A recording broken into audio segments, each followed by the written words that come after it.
A paz do Senhor, meus irmãos e irmãs, Deus abençoe. Seja bem-vindo no meu canal. Eu sou a Viviane Ramos e vou estar passando as perguntas e as respostas também dessa lição. Não desligue, se inscreva, dê joinha e compartilhe a palavra de Deus. Vamos lá. A lição 7 diz assim: a teologia de Vivaldi, se há sofrimento, há pecado oculto? Era uma pergunta, essa era a teologia de Vivaldi.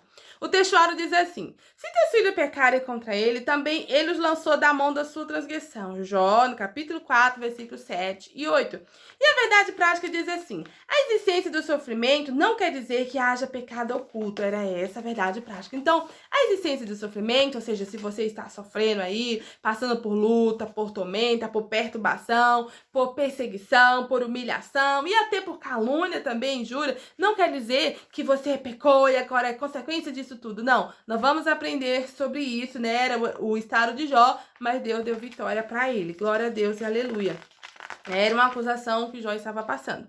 O primeiro, o pecado em contraste com o caráter justo, santo de Deus. Deus é justo e reto, né? Deus é justo e reto. Esse Vivaldi aqui, ele estava bem parecido com o Elifaz. Elifaz foi o primeiro amigo de Jó, né? A acusar ali, achar que ele estava em pecado, aquele sofrimento todo é porque ele estava em pecado. E agora esse segundo amigo de Jó, né? Esse Vivaldi, ele achava que aquelas percas dos animais, aquela perca dos filhos, 10 filhos de uma vez, era porque os filhos de Jó eram mal, e tudo mal, então por isso que isso tudo aconteceu, por isso que eles morreram de uma vez, porque era mal mesmo, era isso que, né, esse Vivaldi pensava, a teologia dele. E ele achava também que Jó passou por aquilo tudo é porque Jó havia pecado lá atrás e não confessou, e agora todo aquele sofrimento, tudo aquilo que ele havia passando, até as enfermidades, era consequência do erro dele, do pecado dele por não ter confessado. Então, bem parecido, né, Vivaldi aí com ele faz nesse ponto de vista, nessa teologia deles. E aí diz então, primeiro, o pecado em contraste com o caráter justo e santo de Deus. Deus é justo e santo, né? Foi o que eu acabei de falar. O 2, uma compreensão limitada da natureza de Deus. Então, o Vivaldi traz consigo uma compreensão incompleta e limitada da natureza de Deus, que faz com que ele pense que o sofrimento de Jó seja consequência de um pecado oculto. Foi o que eu já falei. Então, ele pensou errado, fez tudo errado, isso na teologia de Vivaldi.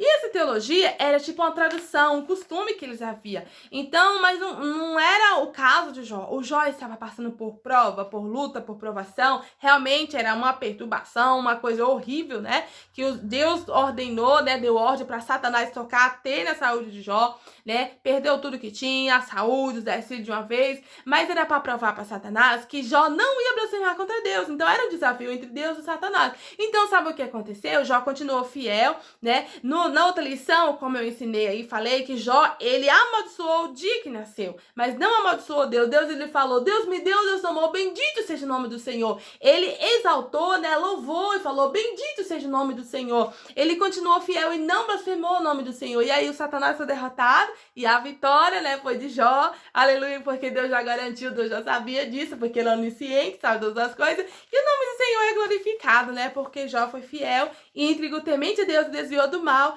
e assim continuou. Glória a Deus, aleluia. Mas aqui diz nessa lição, né, que esse Vivaldi não pensava assim. Ele tinha a teologia dele, achava que tudo aquilo que já estava passando era consequência do pecado, ou seja, era uma acusação. Mas isso como amigo, e ele achava que estava correto, que ele era muito sábio, esse Vivaldi, porque era a teologia dele, né? Era um tempo assim, naquele momento. Aqui continuando 3, a imperfeição humana. Então, diante da defesa teológica feita por Vivaldi, Jó pergunta, como se justificaria um homem para com Deus? Essa pergunta. Porque Jó, ele sabia que Deus é santo, santo, santo, santíssimo mesmo. E que tudo aquilo que estava passando, né? Ele sabia que Deus, ele é fiel. Ou seja, antes ele via falar de Deus, né? Mas agora, na prova, ele agora conheceu Deus. Então era um momento em que ele falava, ouvia, né? Perguntava, questionava. Realmente um momento de prova, mas o momento também de ele ver ali de perto, né? Deus na vida dele. Deus conhecendo de perto. Imagina então depois da prova, né? Conheceu mesmo quem é Deus. Então, nesse sentido aí, né? Esses Vivaldi, ele faz, era uma calúnia que estava levantando na vida de Jó, viu? Era uma calúnia. Aí, continuando. Aqui diz então, né, aqui nessa lição 2, o pecado visto como quebra de moralidade tradicional, moralidade tradicional. Vivaldi Jó, Vivaldi Jó, no capítulo 8, 18, 1 e 21. Também está comprometida a defesa da moralidade que ele acreditava ser o correto. Foi o que eu já acabei de falar. Ele achava que ele estava certo, que ele era o correto, que Jó era errado. E como ele faz, né, falou na outra lição, que Jó nem tinha sabedoria mais, né? E assim, era ele só, né, que sabia que realmente Jó estava em pecado. Eles pensavam assim. Aqui o 2, a supervisão da ordem moral. Então, na verdade, Bibaldo simplesmente refere que já havia sido oferecido de geração passada, todavia acrescentara de alguns contornos aos seus pressupostos teológicos. Para ele, a desgraça sofrida por Jó ocorrera por causa da quebra da moralidade estabelecida, como o entendimento de Bibaldi era que o universo é controlado por leis moral, inflexível, e quebrá-lo sofreu uma consequência da mesma forma que sofre um que quebra a lei da gravidade. Então, ele achava que Jó havia quebrado a lei da gravidade, que Jó havia pecado e não tinha confessado, e por isso estava sofrendo, né? Essa era a teologia de Bilbao. E também tem a teologia de Elifaz, né? Eles estavam assim, os amigos de Jó achavam assim. Mas a verdade é que não era teologia, era um desafio entre Deus e Satanás, provar que Jó era fiel e Jó foi fiel. Glória a Deus, aleluia. O 3, contemplando a cruz. O capítulo 19 é dedicado à defesa de Jó, né? O que Jó fez, né? O que Jó fez? Glória a Deus, aleluia, glória a Jesus, né? Aí quer dizer aqui, né? Ele quer abandonar toda a influência humana e apelar para o mediador redentor, que defenderá a sua causa. Ele não quer mais se defender, ao invés disso, apela pela alguém totalmente justo, que ele vai ficar entre ele e Deus.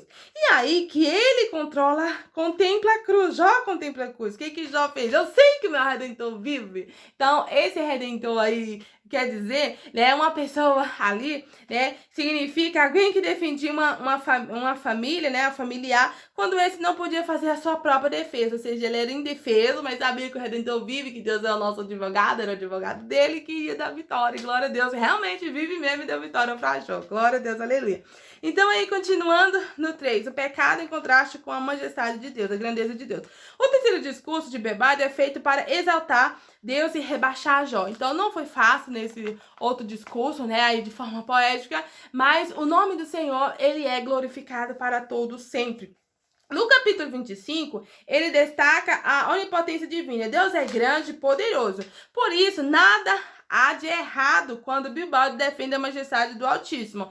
Todavia, como alguns autores destacam, Bilbao acaba por criar um abismo que não existe entre a criatura e o Criador. O Deus defendido por ele não é revelado à Bíblia. As ideias de Bilbao se antecipam àquela defendida de milênios depois pelo deísmo no final do século XVIII. Segundo os deístas, Deus criou o mundo, mas ausentou-se dele. Então era essa aí, né, a teologia de Bibaldo, e isso que ele achava. Deus fez tudo, é grande, soberano, deixou o mundo lá e saiu. E não é assim, né? Jó, como já conhecia, que nós já conhecemos, a João 3,16, porque Deus amou o mundo de tal maneira que enviou Jesus, né, para que todo aquele que nele crê não pereça, mas tenha a vida eterna, né? Salvação eterna e morar no céu com Jesus. Então Deus, ele criou todo mundo mesmo, é onipotente, onisciente, onipresente, todo poderoso, mas ele tem o amor dele maior que abrange tudo para mim e você, para nos dar a vida eterna. Glória a Deus, aleluia.